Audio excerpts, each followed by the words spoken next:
नमस्कार दोस्तों, आज हम बात करेंगे निगोशिएबल इंस्ट्रूमेंट एक्ट 129 के बारे में, जिसे परक्राम में लिखित अधिनियम 129 भी कहा जाता है।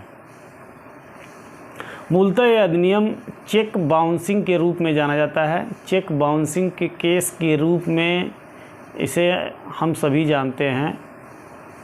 और चेक बाउंसिंग का जो केस होता है, जैसे किसी ने चेक दिया और वह चेक अगर बाउंस हो जाता है किन्हीं भी कारणों से, और मुख्य रूप से यदि फंड इनसफिशिएंट लिखकर अनादरित हो जाता है, तो यह धारा 129 में इसकी प्रक्रिया निर्धारित की जाती है।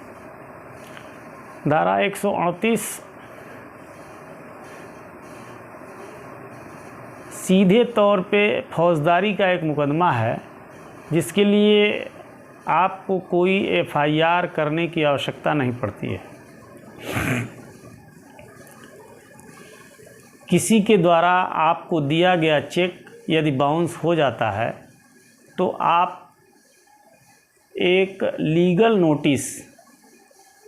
नोटिस का अर्थ यह है कि आप अपने अधिवक्ता के माध्यम से एक नोटिस अभियुक्त के नाम से या चेक दाता के नाम से भेज सकते हैं। चेक दाता अथवा चेक दाताओं, अगर चेक प्रोप्राइटरशिप है या इंडिविजुअल है या पार्टनरशिप है।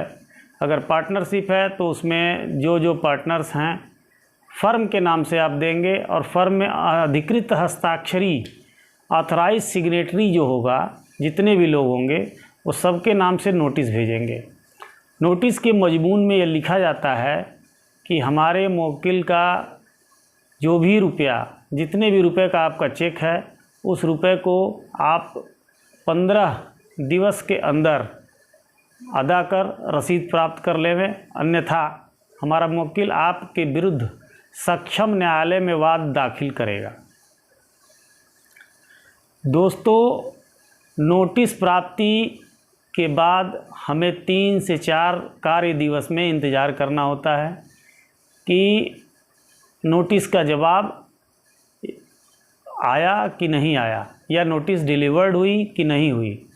दूसरा, आपने नोटिस भेजा और अगर अगली पार्टी ने या अभियुक्त ने या चेकदाता ने अगर आपसे संपर्क नहीं किया, या संदर्भित या संबंधित अमाउंट के बारे में अगर आपसे कोई डिस्कशन, कोई बात नहीं करता है, तो फिर आप निगोशिएबल इंस्ट्रूमेंट एक्ट धारा 129 के तहत मुकदमा दाखिल कर सकते हैं। इसमें प्रक्रिया यह है कि आप मुकदमा दाखिल करते हैं। दाखिल करते समय बाउंस हुए चेक और रिटर्न मेमो, ये दोनों पीओ को दिखाना होता है। जज साहब इसे देखते हैं और तस्दीक करते हैं कि वाकई में चेक बाउंस हुआ है। और चेक बाउंसिंग के जो नियम कानून हैं कि चेक बाउंसिंग से 45 दिन के अंदर नोटिस भेजना, और नोटिस के बाद का 4 दिन, उसके बाद मुकदमे का दाखिला। अगर ये टेन्योर के अंतर्गत आप मुकदमा दाखिल करते हैं तो आपका मुकदमा एक्सेप्ट कर लिया जाता है। एक्सेप्टेंस के बाद आप पहली डेट जो पड़ती है वो 200 CRPC के अंतर्गत बयान होता है। 200 CRPC के अंतर्गत जो बयान होता है वो वादी का बयान होता है, यानी जिसके नाम से चेक था, जिसने अपने बैंक में चेक लगाया और चेक बाउंस हो गया, उस व्यक्ति का बयान किया जाता है। 200 CRPC बयान के बाद 200 CRPC बयान का जब प्रक्रिया पूरी हो जाती है, तो उसके बाद हम अपने दरखास्त के माध्यम से अभियुक्त की हाज़िरी के लिए, अभियुक्त अगर अभी तक हाजिर नहीं हुआ है तो अभियुक्त की हाज़िरी के लिए हम सम्मन करते हैं।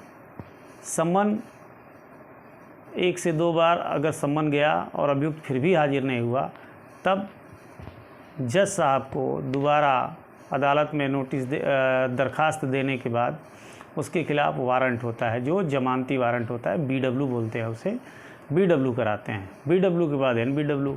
NBW की प्रक्रिया पूर्ण होने के बाद भी यदि अगर अभियुक्त हाजिर नहीं होता है तो फिर उसकी इंतजारी की जाती है। इंतजारी के बाद दोबारा NBW होता है। NBW के बाद फिर हम 82 और 83 की बात करते हैं। ये तो हुआ टोटल प्रोसीजर। 82-83 की प्रक्रिया के बाद 82 होता है आपके खिलाफ मुकदमे और आपके खिलाफ रिकवरी की नोटिस जारी करना। वह नोटिस आपके घर पे, आपके पते पे जो पता दिया गया है उस पर चस्पा की जाती है और नियत समय के अंतर्गत फिर भी यदि आपका अभियुक्त हाजिर नहीं होता है तो उसके खिलाफ 83 की कार्रवाई की जाती है, जिसे कुर्की कहते हैं सामान्य भाषा में। कुर्की आपके घर के सामानों की, आपके मकान की जो भी वैल्यू है, जो भी अमाउंट है, उस अमाउंट की वसूली के लिए अभियुक्त के संपत्ति से वसूली की जा सकती है न्यायालय के माध्यम से।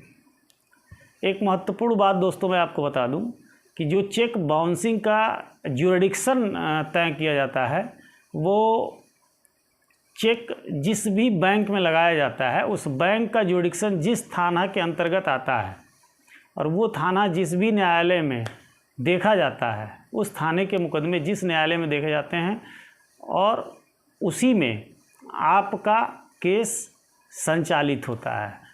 ट्रायल आपका उसी में चलता है, उसी न्यायालय में चलता है। तो ये रहा 138 NI एक्ट। अब अगले वीडियो में हम बात करेंगे कि यदि अभियुक्त हाजिर हो जाता है तो उसके बाद की प्रक्रिया क्या है दोस्तों, ये हम अगले वीडियो में बात करेंगे। जय हिंद, नमस्कार।